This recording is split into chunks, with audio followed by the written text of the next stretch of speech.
விடுதலை புலிகளால் அமைக்கப்பட்ட மிக பிரம்மாண்டமான நிலக்கீழ் பதுங்கு குழியை தோண்டி பார்க்கின்ற பணிகள் நேற்றைய நாளில் ஆரம்பிக்கப்பட்டிருந்தன.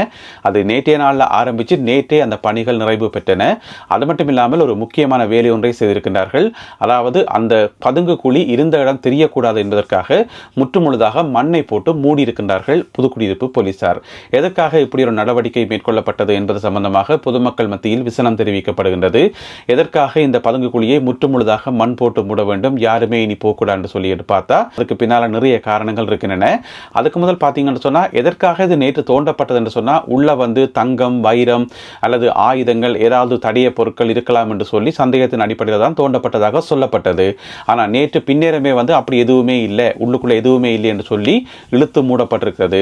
இப்போ ஒரு சந்தேகம் வந்திருக்கு என்று சொன்னா இந்த பதுங்கு குழியை முற்றுமுழுதாக மண் போட்டு மூடணும் என்றாகத்தான் நேற்று அந்த தோன்ற பணி ஆரம்பிக்கப்பட்டதா என்ற ஒரு சந்தேகம் வருது. இது முதலாவது. இரண்டாவது திடீரென்று விடுதலை புலிகள் பதுங்கு குழி அதுக்குள்ள தங்கம் இருக்குது, வைரம் இருக்குன்னு சொல்லி நாடு முழுக்க பரபரப்பாக செய்தி அடிபட்டதுக்கு பின்னாலேயும் ஏதாவது காரணங்கள் இருக்குமான்னு சொல்லி பலத்த சந்தேகங்கள் பல்வேறு தரப்பினரால் முன்வைக்கப்படுது. ஏனென்று சொன்னால் எப்பெல்லாம் இலங்கை அரசாங்கத்துக்கு ஒரு நெருக்கடி வருதோ அல்லது தென்னிலங்கையில் ஏதாவது பிரச்சனைகள் வருதோ அந்த சந்தர்ப்பங்களில் அந்த ஒரு சில விஷயங்களை ரெடியாக வச்சிருப்பினோம். ஒன்று இனவாதத்தை கதைக்கிறது அல்லது விடுதலை புலிகளின் பேரை பயன்படுத்தி விடுதலை புலிகளால் ஆபத்து அல்லது விடுதலை புலிகள் மீண்டும் பெறப்போகிறார்கள் அல்லது வெளிநாடுகளில் இருக்கின்ற விடுதலை புலிகளால் ஆபத்து, இந்த மாதிரி ஏதாவது ஒரு கதையை ஊடகங்களில் பரவலாக சொல்லப்படும். இது ஏன் இப்படி சொல்லப்படுதுன்னு சொன்னால், அது ஏன் ஊதி பெருப்பிக்கப்படுதுன்னு சொன்னால் அதுக்கு பின்னால ஏதோ ஒரு விஷயத்தை மறைக்கப்படுதுன்னு அர்த்தம். அதாவது ஒரு பெரிய கோட்டைக்குன்னா அதுக்கு பக்கத்தில் இருக்கிற அந்த சின்ன கோடு ஆட்டோமேட்டிக்காக சின்ன கோடாக மாறுந்தானே, அந்த கோட்டு தத்துவத்தின் அடிப்படையில் அப்படி கூட நடந்திருக்கலாம். எனவே இப்போ இலங்கையில் பார்த்தீங்கன்னு சொன்னால் அமெரிக்க அரசாங்கத்தால் 30% வரி விதிக்கப்பட்டிருக்கிறது. இன்னும் பல பல பிரச்சனைகள் அங்கால ஓடிக்கொண்டிருக்குது.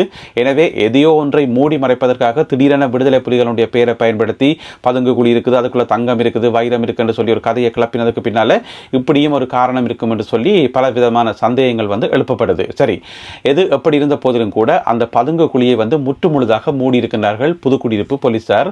உங்கள் எல்லாருக்குமே தெரியும், இந்த யுத்தம் நடந்து முடிஞ்ச பிறகு விடுதலை புலிகளுடன் சம்பந்தப்பட்ட ஏராளமான பொருட்கள், மிக முக்கியமாக படகுகள், அவர்களால் உற்பத்தி செய்யப்பட்ட ஆயுதங்கள் மற்றும் தலைவர் வாழ்ந்த வீடு, தளபதிகள் வாழ்ந்த வீடு என்று சொல்லி நிறைய இடங்கள் காட்சிப்படுத்தப்பட்டிருந்தன. அதை ஏராளமான சுற்றுலா பயணிகள் பார்வையிட்டு செல்வது வழக்கமாக இருந்தது. பார்க்கிறது, அதோட செல்ஃபி எடுக்கிறது, புகைப்படங்கள் எடுக்கிறது சொல்லி அது வழக்கமாக இருந்தது. அது மட்டும் இல்லாமல் மிக முக்கியமாக தென்னிலங்கையில் இருந்து ஏராளமான சிங்கள மக்கள் படையெடுத்து புதுக்குடியிருப்புக்கும் முல்லைத்தீவுக்கும் கிளிநொச்சிக்கும் என்று சொல்லி எல்லா இடங்களிலும் போய் விடுதலை புலிகளுடன் சம்பந்தப்பட்ட இந்த மாதிரியான பொருட்கள், பங்கர்கள், வீடுகள் எல்லாத்தையும் பார்வையிடுறதோட போய் போட்டோக்கள் எடுக்கிறது, வீடியோக்கள் எடுக்கிறது சொல்லி தொடர்ந்து இருந்தோண்டே இருந்தது. இப்போ பார்த்தீங்கன்னு சொன்னால் அது எல்லாமே மறைக்கப்பட்டிருக்குது. எங்குமே போக முடியாது, எதையுமே யாருமே பார்க்க முடியாதுன்னு சொல்லி எல்லாமே கட்டம் கட்டமாக மூடி மறைக்கப்பட்டு கொண்டு வருது. எனவே இதுக்கு பின்னாலே ஏதாவது திட்டங்கள், காரணங்கள் இருக்கும் என்றது எங்களால் ஊகிக்கக்கூடிய ஒரு விஷயம்தான். என்ன இருந்தாலும் இந்த மாதிரியான நினைவு சின்னங்களையும் முக்கியமான தடயங்களையும் அது மூடி மறைக்கிறதால எல்லாத்தையும் மூடி மறைக்க முடியாதுன்றது மட்டும் மறுக்க முடியாத உண்மையாகும். இந்த சந்தர்ப்பத்தில் முன்னாள் அமைச்சரும் இபிடிபி கட்சியினுடைய தலைவருமாகிய டக்ளஸ் சிவானந்தா ஒரு தகவல் ஒன்றை வெளியிட்டிருக்கார். என்று சொன்னால் ஸ்ரீதர் தியேட்டரை தோண்டி பாருங்கள் என்று சொல்லி அவர் சொல்லியிருக்கார். ஏனென்று சொன்னால் அந்த ஸ்ரீதர் தியேட்டர் மேலே தமிழ் மக்களுக்கு நீண்ட காலமாகவே நிறைய சந்தேகங்கள் இருக்குது. அதையும் ஒருக்கா தோண்டி பார்க்கணும் என்ற கருத்து எல்லார் மத்தியிலும் இருக்கு. ஏனென்று சொன்னால் அதுக்குள்ளேயும் நிறைய விரும்பத்தகாத சம்பவங்கள் எல்லாம் நடந்ததாக கடந்த காலங்களில் நிறைய செய்திகள் வந்தது. இப்படியான ஒரு சந்தர்ப்பத்தில் டக்ளஸ் சிவானந்தா சொல்லியிருக்கார், நான் அனைத்துக்கும் தயாராக இருக்கிறேன். உள்நாட்டு விசாரணையாக இருந்தாலும் சரிதான், சர்வதேச விசாரணையாக இருந்தாலும் சரிதான், எதுவாக இருந்தாலும் சரிதான், பயப்படாம வாங்க தோண்டி பாருங்க என்று சொல்லியிருக்கிறார். ஒருவேளை அங்கே இருந்த தடயங்கள் எல்லாத்தையும் கூட்டி கழுவி பூசி மொழுகி எல்லாம் மஞ்சள் தண்ணி தெளிச்சு எல்லாத்தையும் கிளீன் பண்ணிட்டாரோ இன்னும் தெரியல, தைரியமா சொல்லியிருக்கார் ஸ்ரீதர் தியேட்டரை தோண்டி பாருங்க சொல்லி. செம்மணி பகுதியில் மேற்கொள்ளப்பட்டு வந்த அகழ்வு பணிகள் நேற்றைய நாளில் தற்காலிகமாக நிறுத்தப்பட்டிருந்தன. நேற்று 10ஆம் தேதி நண்பகலுடன் தற்காலிகமாக நிறுத்தப்பட்டிருக்கின்றன. 2ஆம் கட்டம். இனி அடுத்த கட்டம் இந்த மாதம் 21ஆம் தேதியிலிருந்து மீள ஆரம்பிக்கப்படும் என்று சொல்லப்படுகிறது. அப்போ நேற்று நண்பர்களுடன் மொத்தமாக பார்த்தீங்கன்னு சொன்னால் இதுவரைக்கும் 65 எலும்புக்கூடுகள் மீட்கப்பட்டிருக்கின்றன. 65 2 வலயங்கள் அடையாளம் காணப்பட்டிருக்கின்றன. 2 பகுதிகளாக 2 வலயங்கள் அடையாளம் காணப்பட்டிருக்கின்றன. அந்த ஒவ்வொரு வலயத்துக்கும் பேர் சூட்டியிருக்கிறார்கள். என்ன பேர் என்று சொன்னால் தடயவியல் அகழ்வாய்வு தளம் 1, தடயவியல் அகழ்வாய்வு தளம் 2 என்று சொல்லி 2 இடங்களுக்கு பேர் சூட்டப்பட்டு 2மே அடையாளம் காணப்பட்டிருந்தன. இதில் தடயவியல் அகழ்வாய்வு தளம் 1ல் மொத்தமாக 63 மனிதர்கள் மனித எலும்புக்கூடுகளும், இரண்டாவது பகுதியில் இரண்டாவது இடத்துல வந்து 2 எலும்புக்கூடுகளும் வந்து மீட்கப்பட்டிருந்தன. ஆக மொத்தம் 65 மனித எலும்புக்கூடுகள் வந்து மீட்கப்பட்டிருக்கின்றன. இதுவரைக்கும் பார்த்தீங்கன்னு சொன்னால் மொத்தமாக 25 நாட்கள் இந்த அகழ்வு பணிகள் இடம்பெற்றதாக சொல்லப்படுகிறது. அதாவது கட்டம் 1 மற்றும் கட்டம் 2 இந்த இரண்டையும் சேர்த்து மொத்தமாக 25 நாட்கள் அகழ்வு பணிகள் இடம்பெற்றதாக சொல்லப்படுகிறது. இனி பார்த்தீங்கன்னு சொன்னால் இந்த மாதம் 21ஆம் தேதியிலிருந்து மீளவும் அகழ்வு பணிகள் ஆரம்பிக்கப்படும் என்று சொல்லப்படுகிறது. பௌத்த பிக்கு ஒருவருக்கு மனநலம் பாதிக்கப்பட்டிருக்கிறதா இல்லையா, அவருடைய மென்டல் ஹெல்த் வந்து ஓகேயா இல்லையான்னு சொல்லி செக் பண்ணி சொல்லி குற்றப்புலனாய்வு பிரிவினருக்கு உத்தரவிட்டிருக்கிறது நீதிமன்றம். இதென்ன கதை என்று பார்த்தீங்கன்னு சொன்னால், ஒரு பௌத்த பிக்குவரால், அவருடைய பேர் என்னென்று சொன்னால் ராஜன்கனே சத்தார்த்தன தேரர். அவரில் என்ன பிரச்சனைன்னு சொன்னால், அவர் வந்து ஒரு யூடியூப் சேனல் வந்து வச்சுக்காராம். யூடியூப்பில் வந்து கருத்துக்கள் சொல்கிறவராம். எனவே பௌத்த பிக்குவரால் யூடியூப்பில் வந்து கருத்து சொல்கிறதாக இருந்தால் என்ன சொல்லணும், போதனைகள் சொல்லணும். மக்களே ஆசைப்படாதீர்கள், அளவாக வாழுங்கள், சந்தோஷமாக வாழுங்கள், இறைவனை பின்பற்றுங்கள், இப்படி தானே சொல்லணும் பௌத்த பிக்கு சொல்கிறதா இருந்தால். ஆனால் இந்த பௌத்த பிக்கு வந்து யூடியூப்பை திறந்தாலே ஒரே கெட்ட வார்த்தை கதைக்கிறதும், ஆக்களை திட்டுறதும், கண்டபடி வாயில் வாரதெல்லாம் கதைக்கிறதுன்னு சொல்லி ஒரே பிரச்சனை, ஒரே கம்ப்ளைண்ட். அதாவது காது கொடுத்து கேட்கலாதான் பிக்கு கதைக்கிறத. அப்போ பிக்கு எப்படி இப்படி கதைக்க முடியும்? பொதுவாக வந்து மதகுருமார் வந்து அமைதியாகவும் சாந்தமாகவும் தான் கதைப்பின மட்டும் நீங்கள் கேட்டீங்கன்னு சொன்னால் அப்படி இருக்குது இல்லாமல் ஒன்றும் செய்யலாது. அவர் அப்படி காய்ச்சிக்கார் யூடியூப்பில். அப்போ நீதிமன்றம் வந்து ஏற்கனவே ஒரு தடவை வந்து அவருக்கு கட்டளை போட்டிருந்ததாம், இங்கே பாருங்கள் யூடியூப்பில் என்னத்தையாவது கதைங்க, ஒரு பிரச்சனையுமே இல்லை, ஆனால் காது கொடுத்து கேட்கக்கூடிய மாதிரி கதைங்கோ, நல்ல வார்த்தைகளை பயன்படுத்துங்கோ, சின்ன பிள்ளையெல்லாம் பார்த்துருக்குன்னு சொல்லி நீதிமன்றம் சொல்லி இருக்குது. ஆனால் அதையும் கேட்காமல் யூடியூப்பை திறந்தாலே ஒரே சண்டை பிடிக்கிறதும், ஆக்களை திட்டுறதும், கண்ட வார்த்தையெல்லாம் சொல்கிறதும் என்று சொல்லி இந்த பிக்கு வந்து ஒரே அட்டகாசமாம். அதுக்கு பிறகு பார்த்தீங்கன்னு சொன்னால் கடைசி அவருக்கு மேலே இப்போ வழக்கு கொண்டு போடப்பட்டு நீதிமன்றத்தில் முற்படுத்தப்பட்டு நீதிமன்றம் உத்தரவு போட்டிருக்குது, ஆளை கூட்டிக் கொண்டு போய் கொழும்பு பெரிய ஆஸ்பத்திரியில் வச்சு செக் பண்ணுங்க, ஆளுக்கு மனநிலை சரியா இருக்கா, எல்லாமே ஓகேயா இருக்குதா, ஏதாவது பிரச்சனை இருக்கா, மென்டலி சிக்கா இருக்கிறாரான்னு சொல்லி எல்லாம் ஃபுல்லாக செக் பண்ணி அறிக்கை கொண்டு வாங்கன்னு சொல்லி குற்றப்புலனாய்வு பிரிவுக்கு கட்டளை இட்டிருக்கிறது நீதிமன்றம்.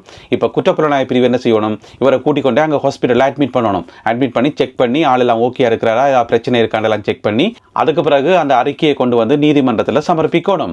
எனவே இப்படியான ஒரு வேலை வந்து குற்றப்புலனாய்வு பிரிவுக்கு கொடுக்கப்பட்டிருக்கிறது. இதுல இன்னும் ஒரு முக்கியமான விஷயம் இருக்கு. என்னன்னு சொன்னா, இந்த பிக்கு வந்து யூடியூப்ல வந்து சத்தம் போட்டு இருக்காரு தானே, அவர் வந்து பௌத்தத்துக்கு எதிராத்தானாம் ஏதோ சொல்லி கொண்டிருக்காராம். என்ன சொல்றாருன்னு தெரியல, பௌத்தத்துக்கு எதிராத்தானாம் ஏதோ சொல்லி கொண்டிருக்காராம். இதால வந்து இவர் கதைக்கிறதால வந்து பௌத்தத்துக்கு இழுக்கு, பௌத்த மதத்தை வந்து அவமதிக்கிற மாதிரி கிடக்குன்னு சொல்லி பௌத்த சங்கத்தால வந்து ஒரு சில நடவடிக்கைகள் எடுக்கப்பட்டிருப்பதாகவும் சொல்லப்படுது. அப்படி என்னதான் சொல்றாருன்னு சொல்லி தெரியல. ஒருவேளை ஏன் அரசியலுக்கு தலையிடுறீங்கள், அரசியல்வாதிகளை நிம்மதியா அரசியல் செய்ய விடுங்கோ, நீங்கள் பேசாம சமயத்தை மட்டும் பாருங்கோ என்று சொல்லி அப்படி ஏதாவது சொல்றாரோ தெரியல. அப்படி சொன்னா நல்லா இருக்கும், ஆனா அப்படி சொல்றாரோ இல்லையோ இன்னும் தெரியல. எனவே இந்த குறிப்பிட்ட பௌத்த பிக்கு இப்பொழுது கொழும்பு பெரியாஸ்பத்திரியில் அனுமதிக்கப்பட இருக்கின்றார். அடுத்ததாக யாழ்ப்பாணத்தினுடைய முக்கியமான ஒரு அடையாளமாக இருக்கக்கூடிய ஆரிய குளம், அந்த ஆரிய குளத்தினுடைய தற்போதைய நிலை சம்பந்தமாக புகைப்படங்களும் காணொளிகளும் வந்து சமூக வலைதளங்களில் பரப்பப்படுகின்றன.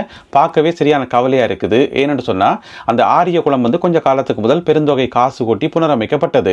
ஒரு விஷயத்தை வந்து புனரமைச்சா அல்லது புதுசா உருவாக்கினா அதை வந்து மெயின்டைன் பண்ணணும். அப்பதான் அது காலங்காலமா ஒரே மாதிரியா நின்று நிலைக்கும். ஆனா மெயின்டெனன்ஸ் இல்லாத காரணத்தால இந்த புகைப்படங்களை பாருங்க இப்படி இருக்குன்னு சொல்லி. எனவே ஆரிய குளம் இப்படி இருக்கிறது வந்து அதுக்குள்ள கொண்டு போயிட்டு இந்த கழிவுகள் எல்லாம் போட்டு, பிளாஸ்டிக்குகள் போத்துல எல்லாம் போட்டு, எல்லாத்தையும் குப்பை தொட்டி மாதிரி தான் கிடக்கு. அதை பார்க்க இப்படி கொண்ட போட்டா இப்படி இருக்க மட்டும் யோசிச்சு பாருங்க. எனவே வந்து இது தவிர்க்கப்படணும். ஏன் ஆரிய குளம் வந்து மெயின்டெனன்ஸ் பண்ணப்படலைன்னு சொல்லி இது வரைக்கும் தெரியல. இதுக்கு பொறுப்பான ஆட்கள் வந்து உடனடியாக இதை வந்து கவனத்தில் எடுக்கணும். உங்கள் எல்லாருக்குமே ஞாபகம் இருக்கும் நினைக்கிறேன், இந்த ஆரிய குளம் வந்து புனரமைக்கப்பட்டது தூய கரங்கள் தூய நகரம் என்று சொல்லி ஒரு திட்டத்தை முன்னெடுத்து அதுக்குள்ளான இந்த ஆரிய குளம் வந்து புனரமைக்கப்பட்டது. அது மட்டும் இல்லாமல் ஆரிய குளம் மகிழ் பூட்டல் திடல் என்றெல்லாம் பேரெல்லாம் வச்சு இந்த ஏரியாவை சுற்றுவட்ட ஏரியா முழுக்க எல்லாம் சுத்தப்படுத்தப்பட்டு எல்லாம் திறந்து வைக்கப்பட்டது. இப்போ பார்த்தீங்கன்னு சொன்னால் இந்த நிலைமையில கிடக்குது. இது உண்மையிலேயே வந்து ஒரு கவலைக்குரிய விஷயமாகும். எங்கட நாட்டில் இது மட்டும் இல்லாமல் எதுவாக இருந்தாலும் எந்த திட்டம் கொண்டு வந்தாலும் அதை வந்து மெயின்டைன் பண்ணணும். அப்பதான் அது எப்போவுமே ஒரே மாதிரி இருக்கும். எனவே சம்பந்தப்பட்டவர்கள் உடனடியாக இதை சுத்தப்படுத்துகிற பணியில வந்து ஈடுபடணும். அது மட்டும் இல்லாமல் ஒருக்கா சுத்தப்படுத்தி போட்டு அப்படியே விடாமல் அதை காலம் முழுக்க வந்து மெயின்டைன் பண்ணி கொண்டிருக்கணும்.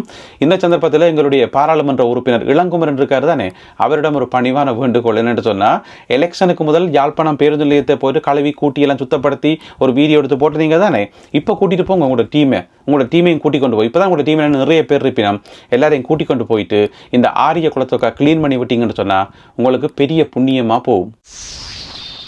அடுத்ததாக இன்றைய கேலி சித்திரம் கார்ட்டூன். விமல் வீரவன்ச அவர்கள் முதலையாக மாறிவிட்டார். முதலையாக மாறி முதலை கண்ணீர் வடிக்கிறார் என்று சொல்லி இந்த கேலி சித்திரம் வரையப்பட்டிருக்கிறது. அதாவது காசால கொல்லப்படுற மக்களை நினைச்சு இவர் கண்ணீர் வடிக்கிறாராம். இது ஒரு முதல கண்ணீர் என்று சொல்லி, என்னோட பாட்டு எழுதி வெளியிட்டவர் தானே, பாட்டு எழுதி வெளியிட்டம் இல்லாமல் அவர் தான் பாடியும் இருக்கிறார். அந்த பாட்டு நல்லா தான் இருக்குது, மியூசிக்கெல்லாம் நல்லா தான் இருக்குது, கேட்க அந்த உருகிற மாதிரி தான் இருக்குது. ஆனால் பிரச்சனை என்ன சொன்னால் இந்த கண்ணீர் முதல கண்ணீர் தான். அது விமல் வீரவன்ச என்னதான் ஒப்பாரி வச்சாலும் அது முதல கண்ணீர் தான். அதைத்தான் இந்த கேலி சித்திரம் காட்டுது. அதாவது காசாவை பார்த்து கண்ணீர் வடிக்கிறீங்களே, உங்களுக்கு பின்னால ஸ்ரீலங்கான்ற ஒரு போட் போட்டு கிடக்குது, அதுல எவ்வளவோ எலும்பு கூடுகளும் மண்டையோடுகளும் தெரியுது. படத்தை பார்க்க தெரியுது, கேலி சித்திரத்தை பார்க்க தெரியுது. எனவே அங்க இருக்கக்கூடிய மண்டையோடுகளுக்கும் எலும்பு கூடுகளுக்கும் உங்களுக்கு அள தெரியாது. இங்க இருந்து காசா கழுகுறீங்கள், கண்ணீர் விடுறீங்க என்று சொல்லி இந்த கேலி சித்திரம் வரையப்பட்டிருக்கிறது. எனவே இந்த கேலி சித்திரம் மற்றும் இன்றைய காணொலியில் பகிர்ந்து கொள்ளப்பட்ட செய்திகள் தொடர்பான உங்களுடைய கருத்துக்களை மறக்காமல் கீழே எழுதுங்கள். மீண்டும் மற்றொரு காணொலியில் உங்களை சந்திக்கின்றேன். அதுவரை நன்றி, வணக்கம்.